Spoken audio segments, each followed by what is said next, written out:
Esta es la parte 16. Estos son los temas que vamos a ver. Vamos a ver en qué consiste el tipo de regulación y algunos ejemplos de este tipo de regulación. La regulación por modificación covalente, aquí están los puntos claves, de lo que ustedes pueden resumir en qué consiste este mecanismo. Y es un mecanismo en el cual las enzimas se activan o inactivan mediante cambios covalentes en su estructura. Por eso se llama así, porque implica la modificación de un enlace covalente. Acuérdense, chicos, que estamos viendo dentro de todo el grupo de formas de regulación enzimática, estamos viendo la regulación de actividad. Esta es la segunda, que es del tipo de actividad. Y entonces vamos a tener actividad o actividad que depende de cambios covalentes. Dice, estos cambios pueden incluir ruptura proteolítica de simógenos o activación de simógenos o la fosforilación de residuos específicos. Estos son los dos que vamos a revisar en su clase de bioquímica, no son los únicos. Hay otros que son la adición de otros grupos funcionales, pero estos son los dos que nosotros decidimos revisar con ustedes para su clase de bioquímica y que son de los más importantes que a ustedes en el área de medicina pues les va a servir. Lo que nos permite este tipo de regulación es ajustar rápidamente la actividad de una enzima respondiendo a las necesidades metabólicas de la célula. Este tipo de regulación de romper enlaces covalentes o de formar y romper enlaces covalentes nos permite dar respuestas muy rápidas, sobre todo aquellas que están en lo que se denomina activación de simógenos, y ahorita vamos a ver qué tipo de enzimas llevan a cabo esta activación de simógenos y por qué nos permite responder a estos cambios metabólicos que no son esperados o de una manera rápida en cuanto se dé el cambio. Estos mecanismos, sobre todo los de ruptura proteolítica y activación de simógenos, se caracterizan porque están en procesos en cascada. Y aquí está el ejemplo de la coagulación sanguínea y la activación de simógenos digestivos, que son dos de los ejemplos que vamos a ver. ¿Qué quiere decir un evento en cascada? Que cuando se activa uno, este va y activa a otro, ese a otro, ese a otro, ese a otro, hasta que tengo un conjunto de enzimas activadas que me dan finalmente la función metabólica que estamos queriendo lograr. Voy a recordar el por qué los dos mecanismos que vamos a revisar hoy entran dentro de la regulación por modificación covalente. El primero de los mecanismos que vamos a revisar, que es activación de simógenos o ruptura proteolítica, se llama así porque la forma en la cual se activan las enzimas es a través de la ruptura de un enlace peptídico, y en este caso el enlace peptídico pues es un enlace covalente.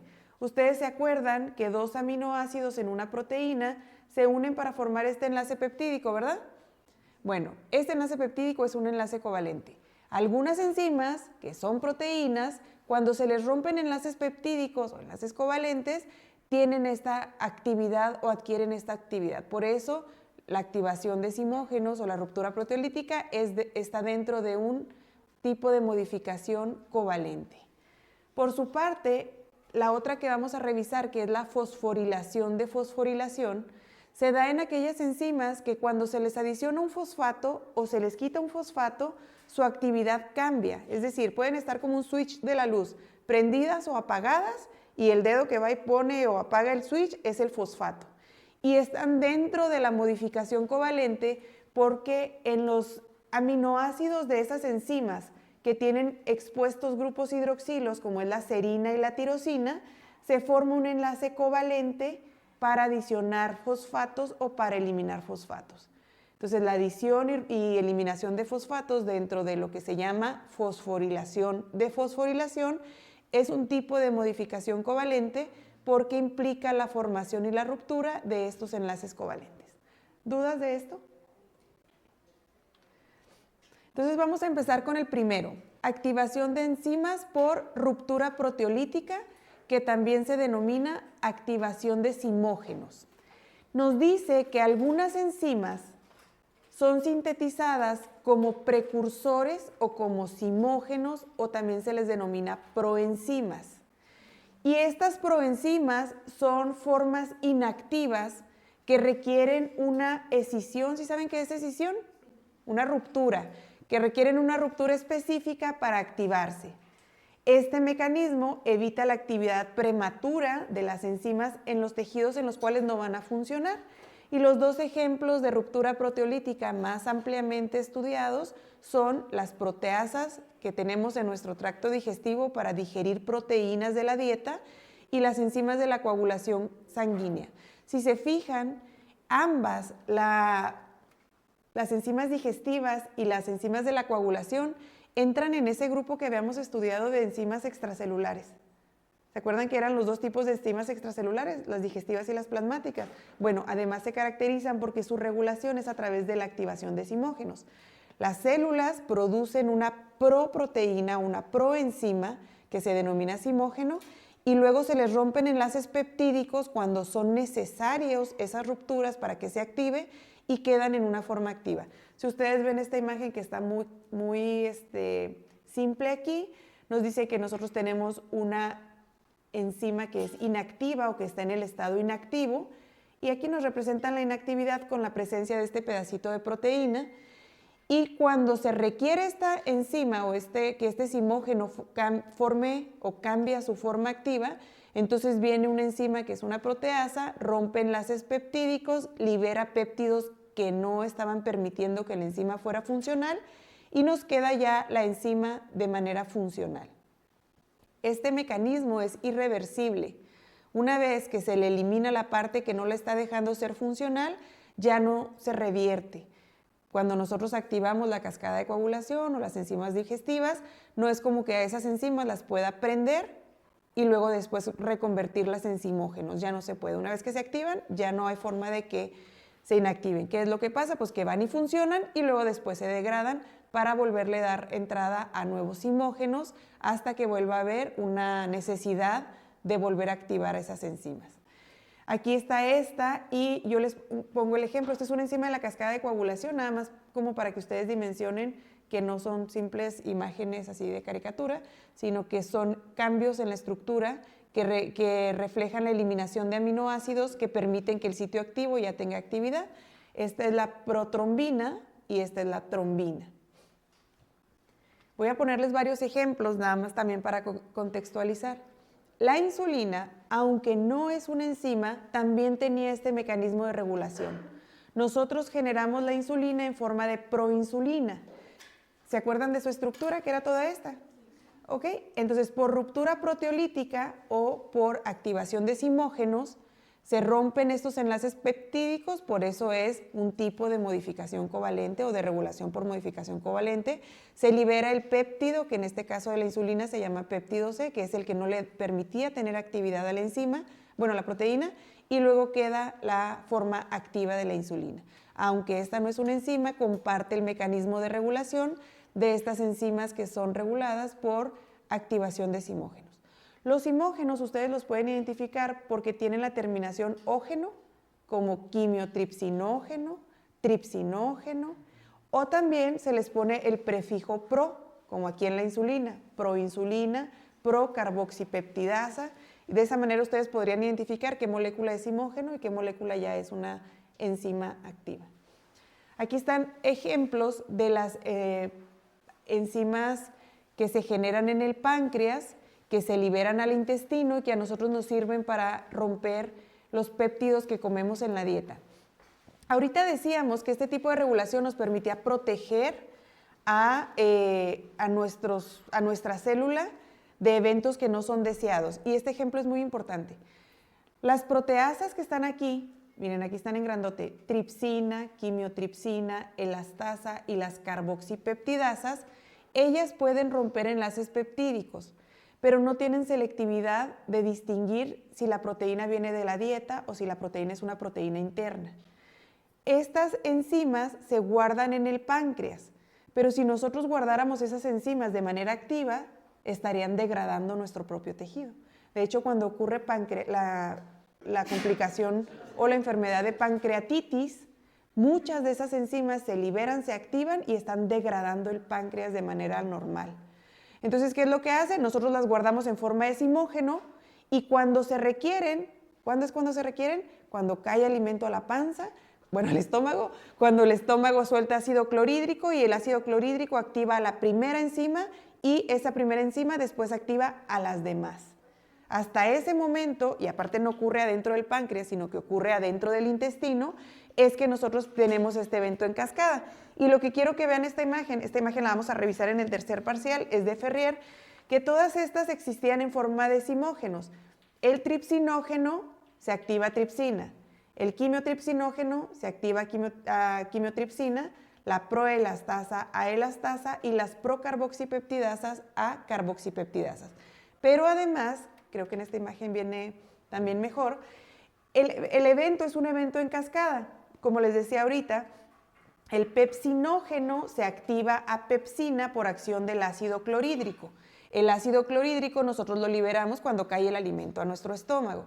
Y a partir de ahí la pepsina puede entonces ir a romper enlaces peptídicos de otras enzimas como es la quimiotripsina, para que se convierta, el quimiotripsinógeno, aquí nos vamos a centrar, para que se convierta en quimiotripsina, y además la tripsina, que era tripsinógeno, para que se convierta en tripsina. Entonces hay una fase de activación de la primera proteasa y eso en evento en cascada lleva a la activación de otras proteasas. Aquí lo que quiero que vean es que la diferencia que hay entre un zimógeno y uno que ya es una proteína activa es que hubo ruptura de enlaces peptídicos. Y esos enlaces peptídicos pues permiten la liberación de péptidos que estaban impidiendo que la proteína fuera funcional. Aquí está otra vez una imagen diferente para que tengan ese contexto.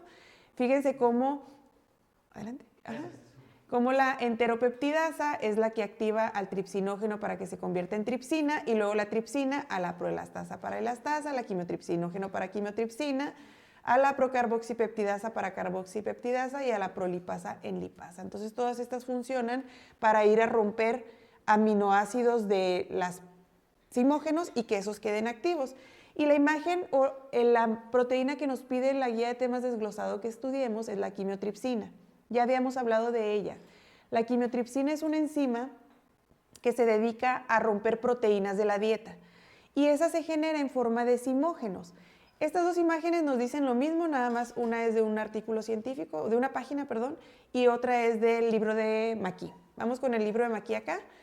Nos dice que el quimiotripsinógeno se genera en una secuencia de aminoácidos que va del 1 al 245. Para que se active el quimiotripsinógeno y sea funcional, llega la tripsina, que esta también, ustedes se acuerdan que antes era tripsinógeno, porque es un evento que vamos como revisando en cascada. Entonces la tripsina, que rompe enlaces peptídicos, le va a romper enlaces peptídicos aquí en donde están estos huecos, aquí en donde están estos huecos acá. Sí, de hecho, aquí la imagen, yo le hubiera agregado un huequito acá, porque de aquí sale dos aminoácidos que son el 147 y el 148 y el 14 y el 15. Esta es la ruptura proteolítica, esta es la activación de zimógenos. Cuando se liberan, así como se liberaba de la insulina el péptido C, aquí salen estos dos pedacitos, estos dos dipéptidos, y la eliminación de esos dipéptidos me da a la quimiotripsina que ya es funcional. Entonces estas imágenes ambas, fíjense aquí está el quimiotripsinógeno, aquí está el sitio o la ruptura proteolítica marcadas en colores rositas, salen los dipéptidos y me queda la enzima funcional. Mientras no se lleve a cabo esta ruptura proteolítica no hay activación. Otra cosa es que esto ya no es reversible hasta acá. No hay ningún mecanismo que les vuelva a pegar estos acá, sino que se utiliza la quimiotripsina, se degrada cuando ya se dejó de utilizar y volvemos a generar nuevos zimógenos para tenerlos listos para cuando volvamos a comer. También decía yo ahorita que estos permitían respuestas rápidas a cuestiones celulares que no están tan controladas. Por ejemplo, la alimentación. Todos nosotros comemos cosas diferentes y comemos a horas diferentes.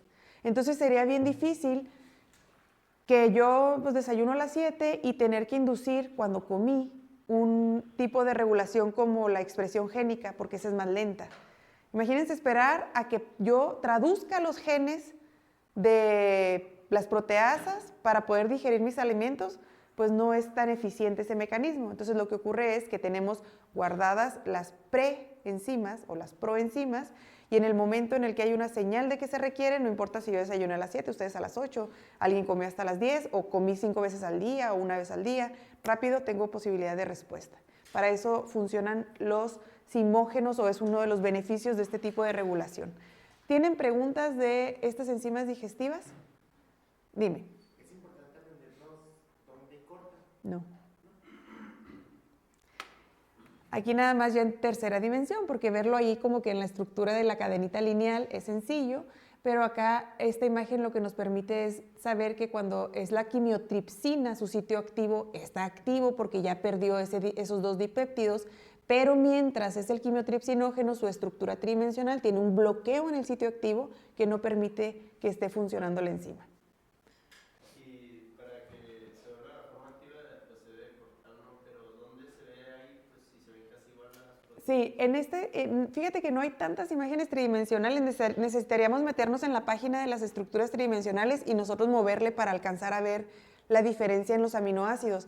Esta la encontré de una manera como más simple, pero en tercera dimensión, de que ustedes vean que hay o que no hay actividad, pero no se alcanzan a ver los aminoácidos que lo permiten. Nada más que acá sí se alcanza a ver que, sobre todo en esta de acá, que mientras tiene el 14 y el 15, seguramente cuando esto se pliega, eso queda en el centro activo y no permite la afinidad de la llegada del sustrato. ¿Sí? Y busqué ayer un montón imágenes que se viera el sitio activo de los dos, del simógeno y de la quimiotripsina, y no encontré. Dije, bueno. A ver, ¿dónde?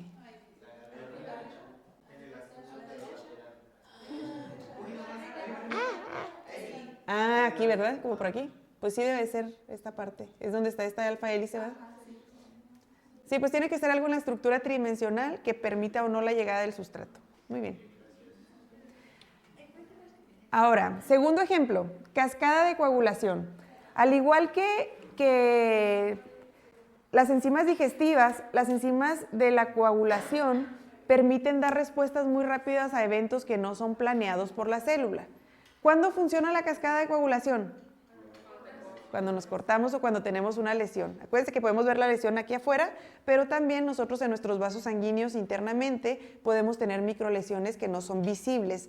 Y eso pues también necesita que haya un proceso de coagulación para no perder sangre.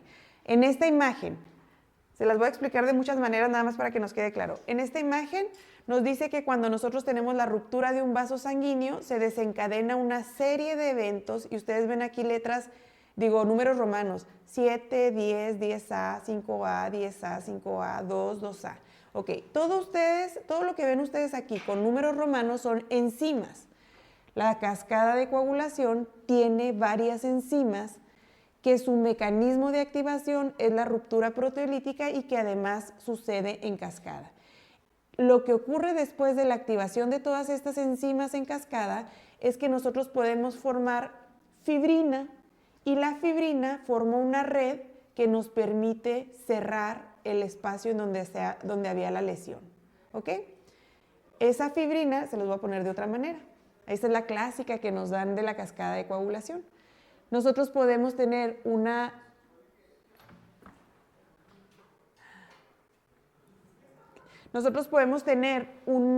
lesión tisular extrínseca o una intrínseca, pero ambas van a empezar a desencadenar la activación de estos que se conocen como factores de la coagulación.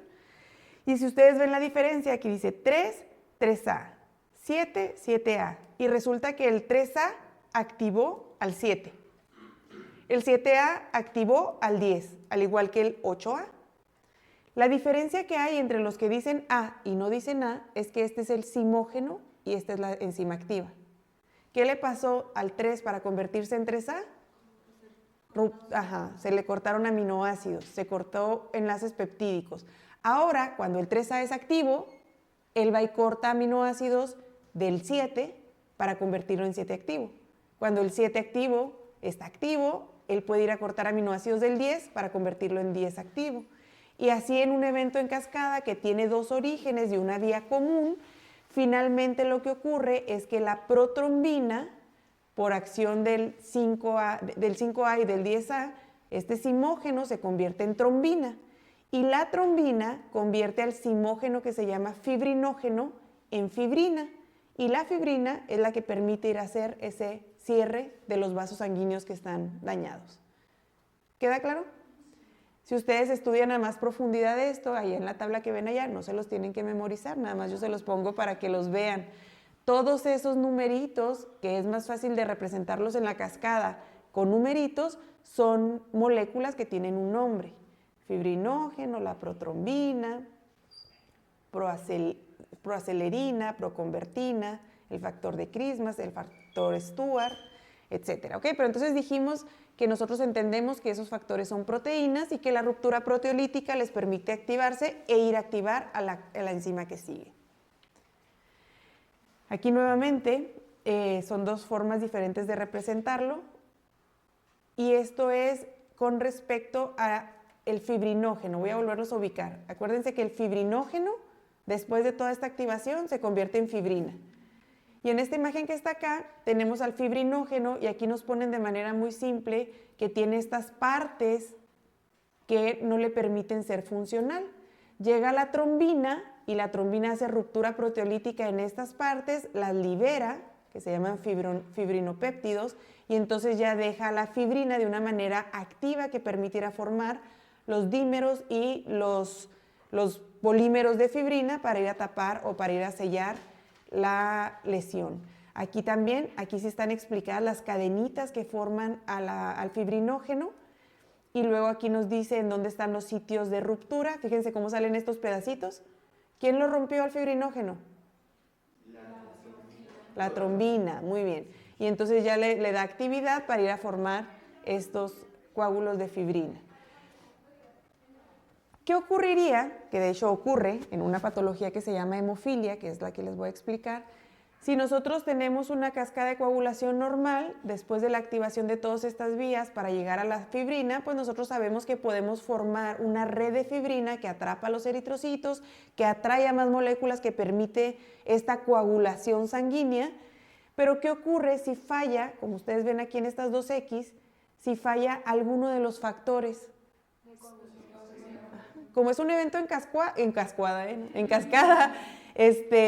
ahí se detiene la coagulación, no se alcanza la formación de la fibrina y entonces yo tengo pues la ausencia de esta respuesta de coagulación y tengo pérdidas de sangre que no son controladas y esa es una enfermedad que se conoce como la hemofilia y estas imágenes a mí me encantan porque las representan de una manera muy simple. La imagen de la izquierda, aunque ustedes no lo crean, es de Nature. Entonces ellos también lo representan así porque es una forma en la que todos podemos entender lo que ocurre. Cuando nosotros cuando no tenemos más bien ningún problema en la cascada de coagulación, en cada una de estas enzimas que participan aquí, nos representan como si tuviéramos un dominó acomodado en filitas, en donde nosotros activamos el primer factor y el primer factor tumba al segundo, el segundo al tercero, el tercero al cuarto y así sucesivamente. Y la consecuencia, como ustedes pueden ver en este dedito de aquí, es que se coagula y no hay pérdida de sangre. Cuando ocurre la hemofilia, que principalmente hay dos tipos, es que falta alguno de los factores y sobre todo es el factor 9, el cual origina la hemofilia B, o el factor 8, el cual origina la hemofilia A. Estas son enfermedades genéticas, sin embargo también se pueden dar mutaciones que pueden dar orígenes a la falta de estos factores y es más prevalente la hemofilia A que la hemofilia B y recuerden, esto sí se lo tienen que entender desde ahorita, el factor 9 origina la hemofilia B, el factor 8 origina la hemofilia A, pero ambos al estar ausentes en cualquiera de los casos pues hace una activación incompleta de la cascada, aquí nos lo representan de esta manera, y nunca llega a la pieza final, que es la que puede tapar el coágulo, que es la formación de la fibrina, y entonces yo tengo los síntomas de lo que es las hemofilias. Las personas con hemofilia tienen problemas de sangrados frecuentes, y no, dejen ustedes nada más que sean cortadas, ¿no? También nosotros tenemos lesiones o microlesiones internas que a las personas con hemofilia, sobre todo en las áreas de alto impacto como las rodillas o las articulaciones, pueden estar rompiendo vasos sanguíneos internos y eso generarles problemas de perder sangre en una cantidad mayor a la que normalmente perderíamos. En esta imagen de acá de la derecha, esta es como la más clásica que se encuentra. Vean ustedes en un proceso normal, las fichas de dominó permiten que se active el último factor, el cual es el que permite la formación de la coagulación normal. Y acá, cuando faltan alguno de estos factores, dijimos el factor 8 es el del tipo A, el factor 9 es el del tipo B, pues aquí se detiene la cascada de coagulación y ya no hay posibilidad de activar estos y en consecuencia no se activa el último y yo tengo esta consecuencia clínica que es una coagulación hemofílica deficiente que me da muchos sangrados. Sí hay tratamientos para estas y el tratamiento puede darse con la administración del factor que falta. Entonces las personas que tienen hemofilia se inyectan el factor que les falta para poderlo compensar y poder tener una coagulación adecuada. ¿Sí? ¿Dudas de esta cascada de coagulación? ¿De la hemofilia? Ahora vamos con la otra forma de regulación por modificación covalente. Vimos activación de decimógenos o ruptura proteolítica y esta es la otra que decíamos que se llama o que está dentro de la modificación covalente porque la adición o la ruptura de fosfatos nos permite activar o inactivar enzimas. Nuevamente les pongo esta imagen nada más para que se ubiquen en que está dentro de este tipo de modificación por la formación de estos enlaces covalentes.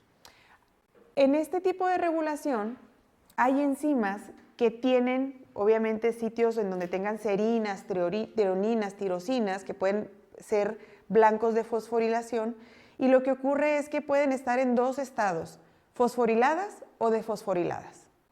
Y el estar en un estado o en la otra las cambia de actividad, pueden estar activas o inactivas. Aquí tienen que tener mucho cuidado porque no necesariamente el hecho de tener fosfato indica actividad, pero sí el hecho de poner o quitar el fosfato cambia la actividad. Es decir, hay enzimas que son activas cuando tienen el fosfato.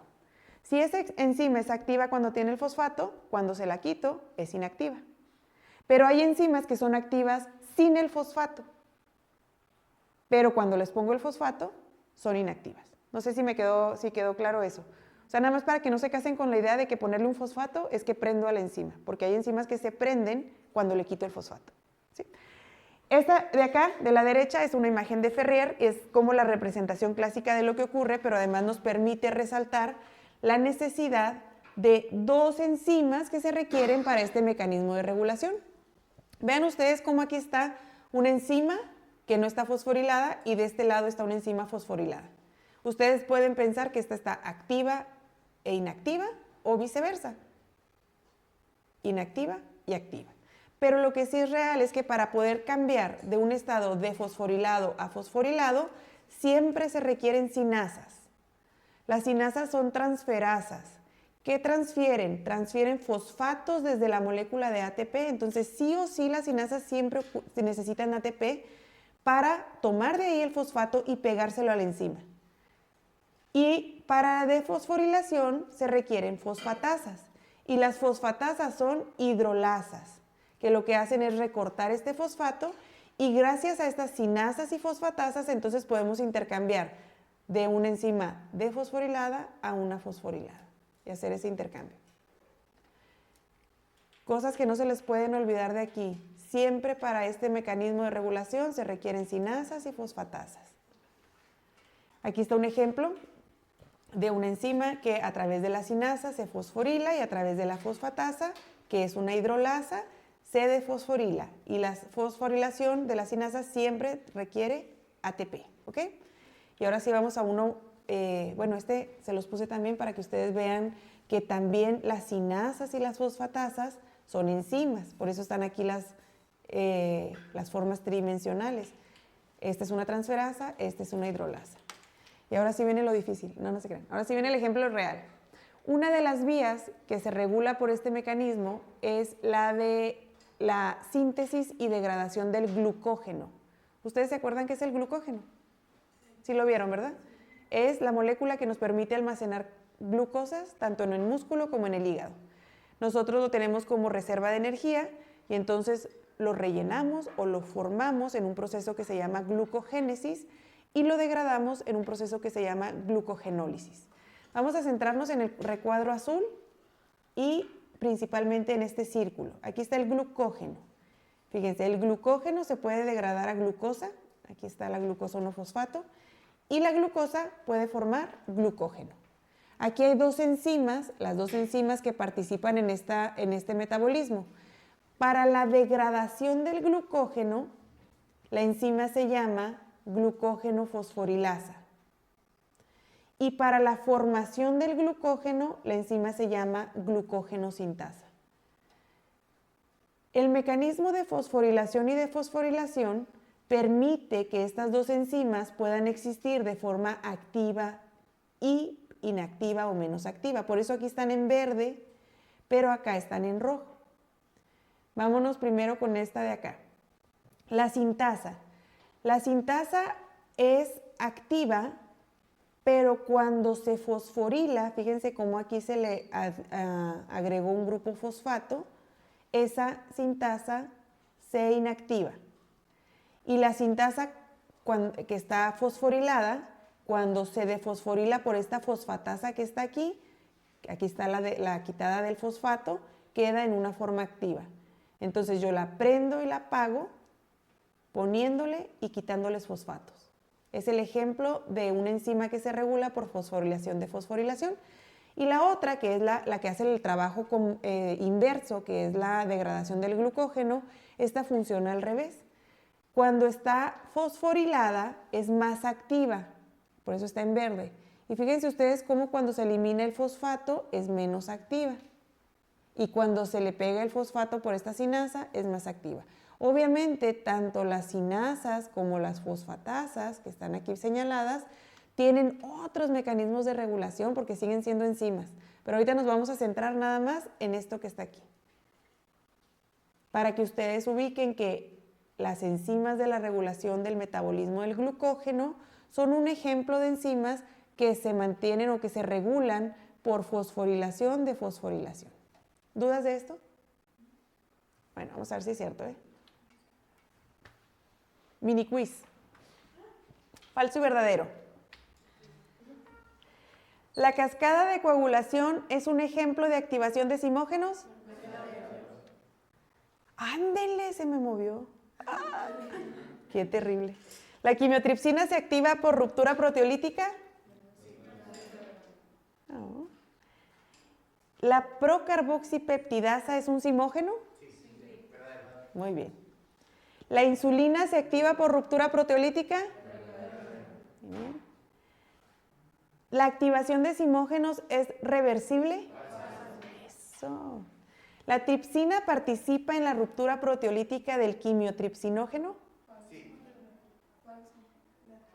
Verdadero. La tripsina era la que activaba al quimiotripsinógeno. Ahorita me regreso para que lo vean.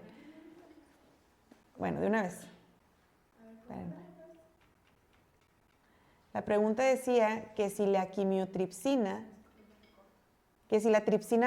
era la que cortaba al quimiotripsinógeno. Aquí está, miren, ruptura por la tripsina. Era un evento en cascada en donde primero se activaba la tripsina, pero la tripsina tenía la posibilidad de romper a todas estas, incluyendo a la quimiotripsina, que está en su forma de quimiotripsinógeno para ser activa. ¿Sí? Ahora sí, ya sin duda.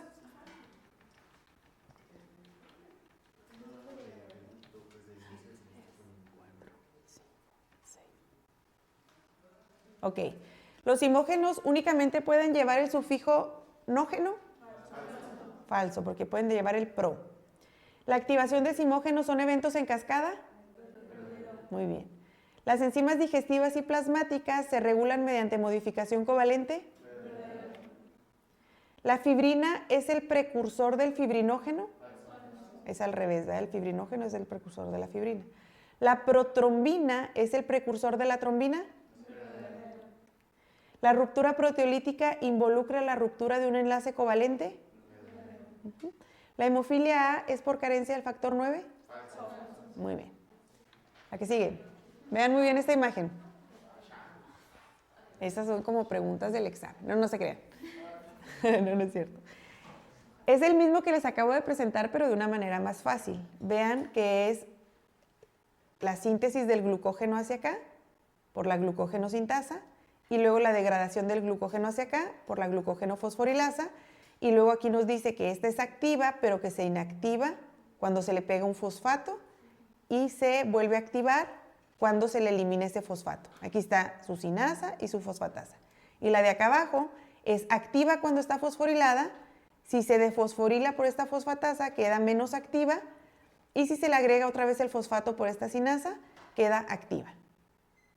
Ahora, dice, la A es el mecanismo de regulación en el metabolismo del glucógeno.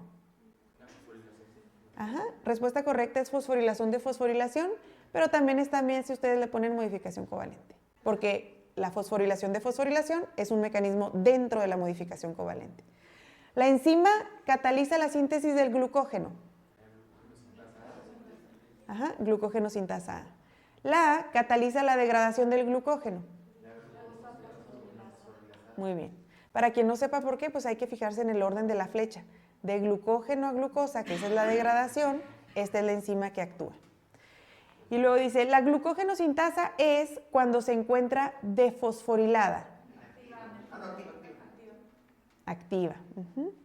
La glucógeno fosforilasa es cuando se encuentra fosforilada. La glucógeno sintasa es cuando se encuentra fosforilada. Y la glucógeno fosforilasa es cuando se encuentra defosforilada. Nomás fíjense en el diagrama, es menos activa, porque esta no pierde completamente la actividad. Las son enzimas encargadas de transferir grupos fosfato.